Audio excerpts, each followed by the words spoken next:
తాకట్లో ఉన్న మీ బంగారాన్ని విడిపించి ఆ రోజు ఆన్లైన్ రేటుకి కొంటాం. Sharma gold company. నమస్కారం, వెల్కమ్ టు సుమన్ టీవీ. నేను గీతాంజలి. ప్రస్తుతం మనతో పాటు ప్రముఖ జ్యోతిష్య పండితులు, శ్రీచక్ర పీఠం వ్యవస్థాపకులు, సుమన్ టీవీ ప్రేక్షకులందరికీ ఎంతో సుపరిచితులైన బ్రహ్మశ్రీ ప్రదీప్ జోషి గురువు గారు ఉన్నారు. వారితో మాట్లాడదాం. గురుగారు నమస్కారం అండి. శ్రీమాత్రే నమః.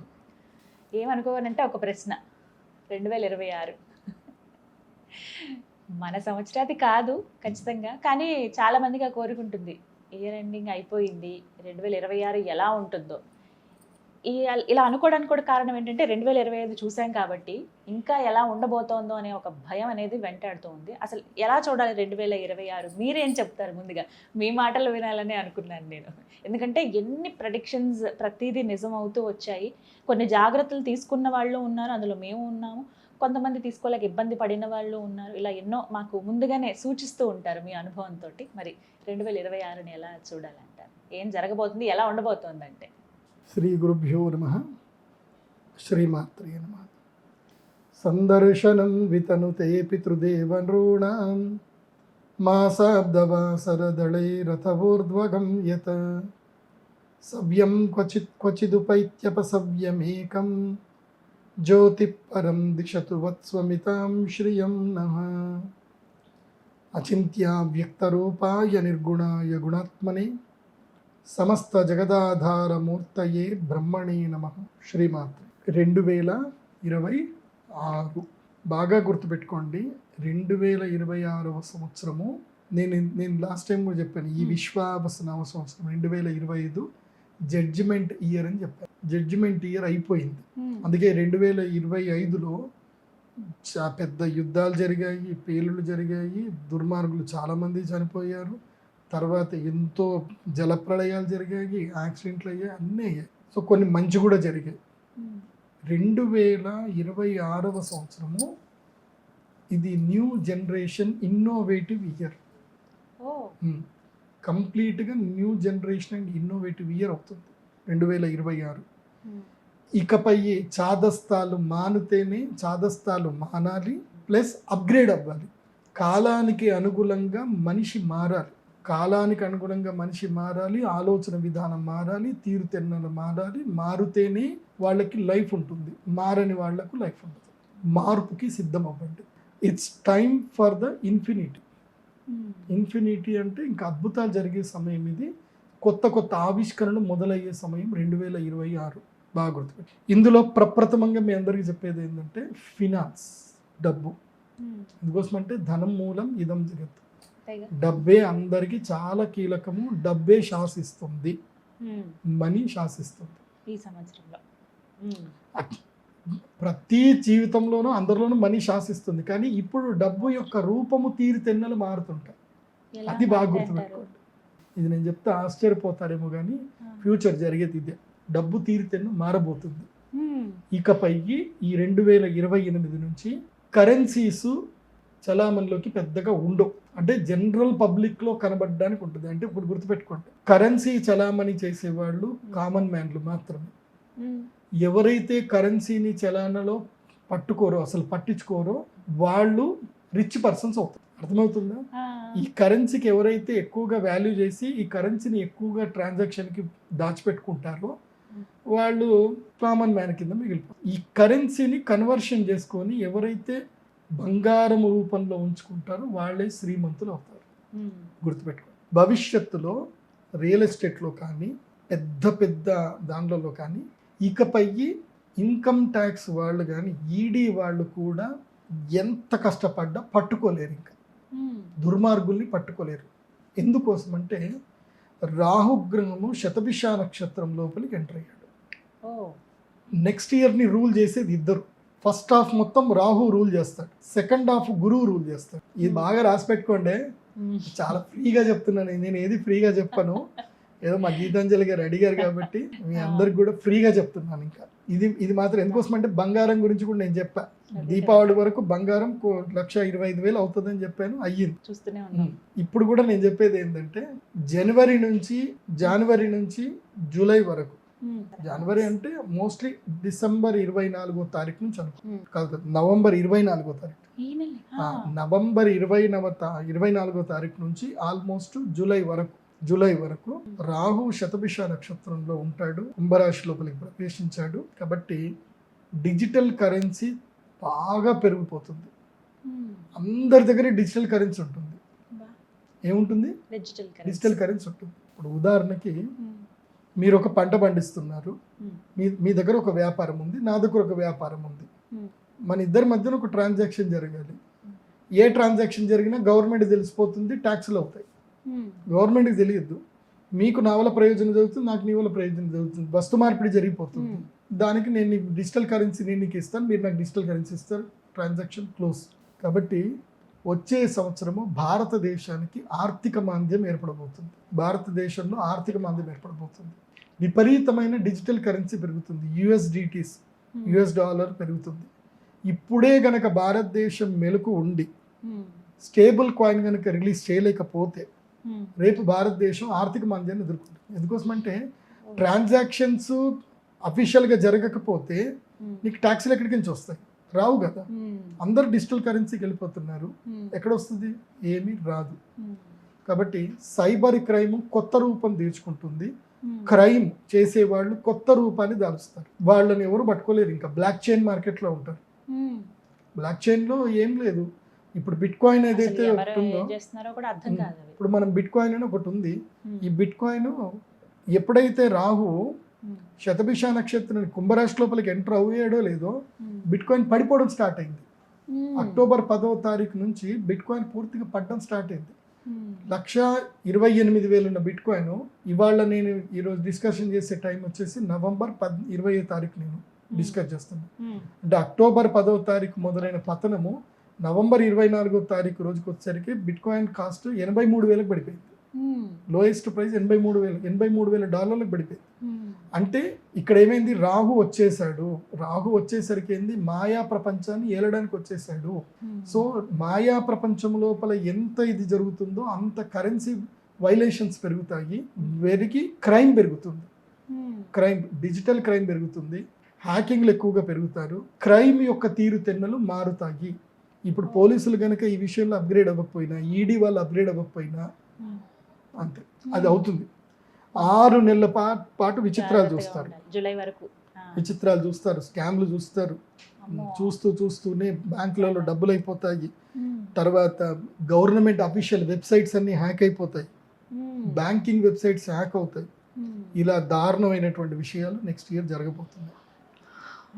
తర్వాత జూలై 24వ తారీఖు తర్వాత బంగారం యొక్క ధర, జూలై 24వ తారీఖు తర్వాత, మళ్ళీ చెప్తున్నాను రాసి పెట్టుకోండి, జూలై 24వ తారీఖు తర్వాత బంగారము 1,80,000 వరకు కూడా వెళ్తుంది. 1,50,000 కన్ఫర్మ్గా దాటుతుంది. జూలై 24 తర్వాత అది 80 కూడా రీచ్ అయిపోతుంది. ఎవరైనా సరే, నేను అదే చెప్తున్నాను కదా, కరెన్సీ రూపం మారుతుంది. ఇప్పుడు ఉదాహరణకి నేను మీ దగ్గర ప్రాపర్టీ కొనుక్కోవాలి, 5 కోట్ల ప్రాపర్టీ ఉంది. 5 కోట్లు నేను 500 నోట్లు పట్టుకొని రాను. నేను ఏం లేదు, 5 కిలోల బంగారం పట్టుకొచ్చిస్తాను మీకు, అంతే. అలా అయిపోతుంది. ఫ్యూచర్ అంతా కూడా ఈ బంగారం షాపుల వాళ్ళు కూడా ఏంటంటే బంగారం నోట్లు వస్తాయి. చూడండి, ఇప్పటి నుంచి నేను చెప్పేది జరుగుతుంది. బంగారము నోట్లు వస్తాయి. అంటే సింపుల్ 10 గ్రాములు 20 గ్రాములు గ్రాములనే ఉంటుంది. దాని మీద కరెన్సీ వాల్యూ ఏముండదు, గ్రాములనే ఉంటుంది. ఇవాళ నేను మీ దగ్గర ప్రాపర్టీ ఏదైనా కొనుక్కోవాలి, నేను గోల్డ్ తీసుకొచ్చాను, 20 గ్రాముల గోల్డ్ తీసుకొచ్చి మీకు ఇచ్చేసాను. ఇవాళ మార్కెట్ వాల్యూ ఏముంది? 20 గ్రాములకి ఇది ఉంది, ఇది నీకు లెక్క ముట్టేసింది, అంతే. మొత్తం గోల్డ్. ఇకపై గౌరవ ప్రధానమంత్రులు ఎవరైనా సరే గవర్నమెంట్లో ఇవాళ నుంచి 500 నోట్లు బంద్ అని అంటే కామన్ మ్యాన్ బంద్ అయిందా సరే ఏటీఎం పోయి తెచ్చుకుందామని కామన్ మ్యాన్ అనుకుంటాడు. అదే పెద్దోడు భయపడాలి. కానీ పెద్దోడు అంతేనా, మంచిదే, 500 నోట్ బ్యాన్ అయితే మనకేమో. ఇక నేను ఇంట్లో 500 నోట్లు లేవు కదా నా దగ్గర మొత్తం బంగారమే ఉంది. నువ్వు బంగారం నా ఇంట్లో రైడ్ చేస్తే నాకు దొరుకుతుంది, నువ్వు నన్ను ఎడ రైడ్ చేస్తావు? నన్ను రైడ్ చేయవు కదా, అంతే. Gold is there. ఇకపై అంతా కూడా గోల్డ్ కరెన్సీ వస్తుంది. Silver currency, gold currency. మళ్ళీ పాత రోజులు వస్తాయి, ఇన్ఫినిటీ టైం. 8 కదా, ఇన్ఫినిటీ టైం. మళ్ళీ పాత రోజులు వస్తాయి. ఏది అప్పట్లో నాణాలు ఇచ్చుకున్నారు కదా, ఇప్పుడు మళ్ళీ అదే పద్ధతి వస్తుంది. కావాలంటే మీరు చూడండి, నెక్స్ట్ ఇయర్ ఆషాఢ మాసం దాటిన తర్వాత అక్కడ నుంచి గోల్డ్ రేట్ దారుణంగా పెరిగిపోవడం వల్ల ఏంటంటే పెద్ద పెద్ద ట్రాన్సాక్షన్స్ అన్ని కూడా ఇది బ్లాక్ మార్కెట్లో జరిగే ట్రాన్సాక్షన్స్. గవర్నమెంట్లో ఎట్లా డబ్బులు కట్టాలి, సబ్ రిజిస్టర్ వాల్యూ ఎంత ఉందో అంత కడతాము, రిమైనింగ్ ఎట్లా క్యాష్ తీసుకొని రావాలి. దారిలో వెళ్తే పోలీసులు పట్టుకున్నారు, ఈడీ వాళ్ళు పట్టుకున్నారు, ఇవేమి ఉండవు. ఇంకా బంగారం తీసుకెళ్తారు డైరెక్ట్. ఏం లేదండి, బ్యాంక్ వచ్చేయండి, లాకర్ ఉంటుంది, బ్యాంక్లో లాకర్లో మీరు డబ్బు చూసుకోండి, గోల్డ్ చూసుకోండి, తాళం మీకు ఇచ్చేస్తే అయిపోయి matter. No travelling, no transactions. లాకర్లో బంగారం అలాగే ఉంటుంది, లాకర్ తాళాలు మారుతాయి అంతే. ఫ్యూచర్ మొత్తం ఇదే ఉంటుంది, బాగా గుర్తుపెట్టుకోండి. మొదట 7 నెలల వరకు అంటే రాహు ఉన్నంత కాలం ఇలా ఉంటుంది. మనీ చెప్తున్నా, నెక్స్ట్ ఇయర్ మనీ మార్కెట్ రూపం మారిపోతుంది. ఆ తర్వాత ఇంకోటి బాగా గుర్తుపెట్టుకోండి, Dubai is going to the financial hub for the world. Dubai financial హబ్గా మారిపోతుంది, పూర్తిగా వరల్డ్కి హబ్గా మారిపోతుంది. సో క్రైమ్ చేసే వాళ్ళందరూ కూడా దుబాయ్కి వెళ్ళిపోయి ఫినాన్షియల్ ట్రాన్సాక్షన్ చేసుకొని అక్కడ హబ్గా మారిపోతారు. అది కూడా జరుగుతుంది. ఓకే, సో క్రైమ్ తీరుతెన్నులు మొత్తం మారిపోతాయి, మీరు పట్టుకోలేరు, ఇంకా బ్లాక్ చైన్కి వెళ్ళిపోయి పట్టుకోలేరు. అంటే కలి నిజ రూపం ప్రారంభమవుతుంది, కలికాలం యొక్క వాస్తవ రూపం ఇప్పుడు మొదలవుతుంది. కలి పుట్టడం అయిపోయింది, అరవడం అయిపోయింది, ఇప్పుడు నడవడం స్టార్ట్ చేస్తాడు, ఇక్కడ నుంచి నడవడం స్టార్ట్ చేస్తాడు. సో అందుకే అందరూ కూడా అప్గ్రేడ్ అయిపోండి, అందరూ అప్గ్రేడ్ అయిపోయి ఏముంటుంది, బంగారం దీంట్లో పెట్టుకోండి అంతే, కొనుక్కోమంటారా? మొత్తం బంగారం, ఎంత క్యాష్ ఉన్నా క్యాష్ని బంగారం చేసి పెట్టుకోండి అంతే. గవర్నమెంట్కి ట్యాక్స్ కట్టినా పర్వాలేదు, ట్యాక్స్ కట్ అయినా సరే, జిఎస్టీ కట్ అయినా సరే బంగారం పెట్టుకోండి. ఎందుకోసం అంటే ఇన్ ఫ్యూచర్ బంగారమే శాసిస్తుంది. బంగారం ఒంటి మీద వేసుకోవద్దు, బంగారం 100 గ్రాములది ఒకటి బంగారంది ఇది తయారు చేసుకోండి, నోట్లాగా తయారు చేసుకోండి. దాని మీద గవర్నమెంట్ది హాల్ మార్కు అవన్నీ కూడా ఉంటాయి, దాన్ని సీల్ చేసి పెట్టండి. ఇంకా అదంతే. ఫ్యూచర్ అంతా కూడా ఎక్కడ ఉంటారు తెలుసు, అందరూ హాల్ మార్క్ దగ్గరనే నిల్చు. ఇప్పుడు హాల్ మార్క్ షాప్లో పెద్దగా రష్ ఉండదు, మీరు నెక్స్ట్ ఇయర్ చూడండి, హాల్ మార్క్ షాప్ దగ్గర రష్లు ఉంటాయి చూడండి. మొత్తం గోల్డ్ మయమే, అంతా గోల్డ్ మయం. గోల్డ్ సిల్వర్లో ఇంకా నోట్లు పని చేయవు. డిజిటల్ కరెన్సీ గోల్డ్ సిల్వర్, ఇది బాగా గుర్తుపెట్టుకోండి. నెక్స్ట్ ఆ తర్వాత వచ్చే రూపం ఏంటంటే వైద్యం. వైద్య శాస్త్రములో మార్పులు వస్తాయి, అద్భుతమైన మార్పులు వస్తాయి, మంచి మార్పులు వస్తాయి, మంచి మార్పులు వస్తాయి. అందులో ఇక దొంగలు ఉంటారు కదా. ఇప్పుడు వైద్య శాస్త్రములో జనాలకు మంచి జరగాలని కోరుకునే డాక్టర్లు ఎంతమంది ఉన్నారో, వీళ్ళు దరిద్రులు ఎంత నష్టపోతే నాకు అంత లాభం వస్తుంది అనేటోళ్ళు అనుకునేటోళ్ళు కూడా బోలెడు ముందు ఉంటారు. అబ్బా ఎవడు రోగం, ఎవరికి రోగాలు రావట్లేదు, కొత్త రోగాలు వస్తే నాకు నేను ప్లాట్ కొనుక్కుందాం అనుకుని మీద ఒక 2 ఫ్లోర్లు వేద్దాం అనుకుంటున్నా, కొత్త రోగం వస్తే వేసుకోవచ్చు అనుకునే వాళ్ళు కూడా కొంతమంది ఉంటారు. సరే, అది వైద్యో నారాయణో హరిహే అన్నారు, వాళ్ళకి నేను అట్లాంటిది అయితే అన్నాను. కానీ విషయం ఏంటంటే ఇక్కడ నుంచి నానో టెక్నాలజీ వైద్య రంగం లోపలికి పూర్తిగా ఎంటర్ అవుతుంది. నానో టెక్నాలజీ ఎంటర్ అయిపోతుంది. ఇకపై యాంజియోగ్రాములు చేయాలన్నా ఏం చేయాలన్నా పెయిన్లెస్ యాంజియోగ్రామ్లు అవుతాయి, పెయిన్లెస్ స్టిచెస్ అవుతాయి. సో లోపల ఇప్పుడు కొలోనోస్కోపీ అని ఏం జరిగినా సరే చిన్న చిన్న రోబోలు వస్తాయి, ఇక్కడ నుంచి చిన్న చిన్న రోబోలు వస్తాయి. సో ఫ్యూచర్లో అది రాబోతుంది. సో ఎందుకోసమంటే రాహువు ఎప్పుడైతే వస్తాడో ప్రపంచంలో మాయాశక్తులు బాగా పెరుగుతాయి. మాయాశక్తులు పెరిగి వైద్య రంగంలో నానో రోబోట్స్ వస్తాయి, దానివల్ల చాలా అద్భుతాలు జరుగుతాయి. ఇక్కడ నుంచి ఫ్యూచర్ అంతా కూడా ఏఐ అండ్ రోబోట్స్ ఇక్కడ నుంచి ఏలడం స్టార్ట్ అవుతుంది. ఇంకో 10 ఏళ్లలో మొత్తం మారిపోతుంది కంప్లీట్గా, థియరీస్ అని మారిపోతాయి. ఇది అయిపోయిందా? నెక్స్ట్ రెవల్యూషన్ ఉంది. ఎందుకోసం అంటే ఐఎమ్ నాట్ నార్మల్ ఆస్ట్రాలజర్, నేను ఐఎమ్ అప్గ్రేడింగ్ ఆస్ట్రాలజర్. ఎందుకోసం అంటే నేనే ఆ కంపెనీకి 850 కోట్ల కంపెనీకి నేనే పోయి పూజ చేయించి వచ్చిన. ఆ కంపెనీకి I'm also one of the partner in that company. ఇక్కడనే మన హైదరాబాద్లోనే స్టార్ట్ చేస్తున్నారు. అగ్రికల్చర్ ఇండస్ట్రీలో ఫ్యూచర్ రెవల్యూషన్ వస్తుంది. Agriculture industry future robo revolution వస్తుంది. అగ్రికల్చర్లో ఎలా అంటారండి, ఎలా చూడొచ్చు? ఇప్పుడు ఏం లేదండి, ఒక 100 ఎకరాలు ఉందనుకోండి, 100 ఎకరాలకి మీరు ఏం చేయాల్సిన అవసరం లేదు. ఒక 10 రోబోలు ఉంటాయి, 10 రోబోలు, 4 డ్రోన్ కెమెరాలు ఉంటాయి. ఓకే, నీ పొలానికి మొత్తం అవే కంచేస్తాయి, ఫెన్సింగ్ మొత్తం అవే చేస్తాయి, రోబోలే పని చేస్తాయి. లేబర్ రోబోస్ రాబోతున్నాయి. But Okay. చాలా మందికి సో మీరు పొలానికి మొత్తం కంచేసేసి కామ్గా మీరు పంట వేయాలి అని చెప్పి మీరు కంప్యూటర్లో ఆర్డర్ ఇస్తే అక్కడ ఉండే ధాన్యాలు తీసుకెళ్తాయి, ఆ మిషన్ పోతుంది, మొత్తం పొలం దున్నుతుంది, అవే ధాన్యాలు ఇస్తాయి, అదే స్విచ్ నొక్కుంటుంది, వాటర్ ఆన్ అవుతాయి, క్రాప్ అదే పెరుగుతుంది. ప్లస్ డ్రోన్ కెమెరాలు వస్తాయి, ఈ డ్రోన్ కెమెరాలు వచ్చి మొత్తం క్రాప్ నంత అబ్జర్వేషన్ చేస్తాయి, స్కానింగ్ చేస్తాయి, ఎప్పటికప్పుడు ఏ స్కాన్ చేస్తుంది, ఏ పురుగులు వచ్చినాయి, ఏమొచ్చినాయి, ఏ మందు వేయాలని ఆటోమేటిక్గా అది రిలీజ్ అవుతుంది, డ్రోన్లో నిండిపోతుంది, డ్రోన్ వెళ్ళి స్ప్రే చేసి వస్తుంది, మళ్ళీ అదే మిషన్ క్రాప్ చేస్తుంది, మిషనే ప్యాక్ చేసి పెడుతుంది. అంత దాకా ఇది ఆల్రెడీ ఇప్పుడు నడుస్తుంది, చైనాలో ఇది ఆల్రెడీ స్టార్ట్ అయింది, ఇంకా మన ఇండియాకి రావడానికి ఇంకో 30 ఏళ్ళు పడుతుంది అండి. కాకపోతే ఏంటంటే రెవల్యూషన్ అయితే ఈ సంవత్సరం నుంచి రెవల్యూషన్ రోబో రెవల్యూషన్ స్టార్ట్ అవుతుంది. సో హ్యూమన్ ఇంటరప్షన్ తగ్గిపోతుంది. నష్టమే కదండి అలా అయితే. నష్టమే మరి. సింపుల్ చెప్తున్నాను, ఈ సీక్రెట్ ఇది ఏదైతుందో ఈ రహస్యం మీరు తెలుసుకోకపోతే మీ జీవితంలో ఎవరు బాగుపడరు.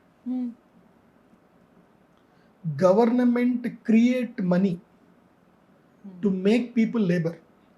జనాలతోటి పని చేయించాలి, జనాల మధ్య ట్రాన్సాక్షన్ జరగాలి, గవర్నమెంట్ అనేది ఉండాలి, శాసించాలి. కావాలంటే గవర్నమెంట్ డబ్బులు ప్రింట్ చేస్తుంది, వాళ్ళు డబ్బులు తయారు చేస్తున్నారు, మీరు ఆ డబ్బుకు వాల్యూ ఇస్తున్నారు. అర్థమవుతుందా? మీరు పేపర్కి వాల్యూ ఇస్తున్నారు, ఎందుకోసం అంటే బికాస్ ఆఫ్ గవర్నమెంట్ అది ప్రింట్ చేస్తుంది కాబట్టి, గవర్నమెంట్ దానికి అధికారం ముద్రిస్తుంది కాబట్టి. అర్థమవుతుందా? గవర్నమెంటే లేదు, గవర్నమెంట్తో సంబంధం లేకుండా ఒక మిషన్ ముద్రలు ఒక డాలర్ తయారవుతుంది, ఒక డిజిటల్ కరెన్సీ తయారవుతుంది, గవర్నమెంట్ ప్రమేయం లేదు. చిన్న చిన్న కమ్యూనిటీస్లోనే వాళ్ళే ట్రాన్సాక్షన్ చేసుకుని నడిపించుకుంటే గవర్నమెంట్ ఎటుపోతుంది? గవర్నమెంట్ ఉండదు, ఇంకా ఫ్యూచర్లో గవర్నరెన్స్ ఉండదు. దానికి ఇది ఇక్కడ నుంచే బిగినింగ్ స్టార్ట్.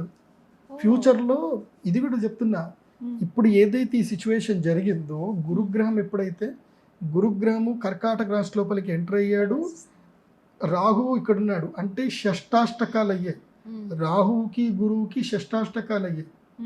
షష్టాష్టకం వల్ల ఏం జరుగుతుంది అని అంటే ఫినాన్షియల్ రెవల్యూషన్స్ వస్తాయి, జంజీ రెవల్యూషన్స్ వస్తాయి, గవర్నమెంట్స్ పడిపోతాయి, డిజిటల్ కరెన్సీ పెరిగిపోతుంది. సో మళ్ళీ ఏమైపోతుందంటే పాతకాలంలాగా చిన్న రాజ్యాలు ఏర్పడతాయి, చిన్న కమ్యూనిటీ, రోగాలు పెరిగిపోతాయి, తర్వాత రోగాలు వస్తాయి. అది కూడా చెప్పాలి. ఇంకా ఈ మైక్రోబయాలజీ ఎంతైతే ఇంప్రూవ్మెంట్ అవుతుందో రోగాలు కూడా అంత పెరుగుతాయి. రోగాలు పెరగగానే ఏమవుతుందంటే జనాలందరూ వెళ్ళిపోయి చిన్న కమ్యూనిటీలు తయారవుతారు. ఇది ఎప్పటికీ 2046 తర్వాత. దానన్నిటికీ ఇప్పుడు బేసిక్ పడుతుంది. 2046 తర్వాత చిన్న కమ్యూనిటీస్ తయారవుతారు. ఏ కమ్యూనిటీ వాళ్ళు ఆ కమ్యూనిటీలోనే బతుకుతారు. ఇంకా ఫ్యూచర్లో అది జరగబోతుంది. కాబట్టి అగ్రికల్చర్ రెవల్యూషన్ వస్తుంది, ఫినాన్షియల్ రెవల్యూషన్ వస్తుంది, అండ్ మెడికల్లో రెవల్యూషన్ వస్తాయి. ఇవి మెయిన్. ఈ రెవల్యూషన్స్ తర్వాత మనిషి దీనికి అనుగుణంగా మారకపోతే మాత్రం ఇంకా అంతే. బాగుంది. సామాన్యులపైన ఎక్కువ ప్రభావం. రోగాలు వచ్చే సంవత్సరము రోగాలు ఇంకా పెరుగుతాయి, తగ్గవు. రోగులు పెరుగుతారు, అండ్ ఊపిరితిత్తులకు సంబంధించిన వ్యాధులు ఎక్కువగా పెరుగుతాయి, డైజెషన్ వ్యాధులు ఎక్కువ పెరుగుతుంది, ఇంకా డయాబెటీస్ అనేది కామన్ అయిపోతుంది. ఇప్పటికే టాప్లో ఉన్నాము. అంతే, డయాబెటీస్ అనేది కామన్ అయిపోతుంది. నీకు డయాబెటీస్ లేదా? అయ్యో లేదా, మా ఇంట్లో అందరికీ ఉంది, నీ దగ్గర లేదా అంటే మీకు ఆస్తులు లేవా అన్నట్టు, డయాబెటీస్ లేదా అన్నట్టు అయిపోతుంది. So thyroid, diabetes, endocrinical disease common to the all people. ఇవన్నీ జరుగుతాయి. అండ్ మనిషి యొక్క ఆయుష్ తగ్గుతూ ఉంటుంది, మనిషి యొక్క హైట్, పర్సనాలిటీస్ కూడా తగ్గుతూ ఉంటాయి. ఇవన్నీ కూడా భవిష్యత్తులో జరగబోతున్నాయి. సో ఆ జరగబోయేదానికి 2026లో పునాదులు పడతాయి. శ్రీకారం అక్కడి నుంచే స్టార్ట్. ఇంకా అదొకటి. నెక్స్ట్ ఇంకో విచిత్రం ఉంది.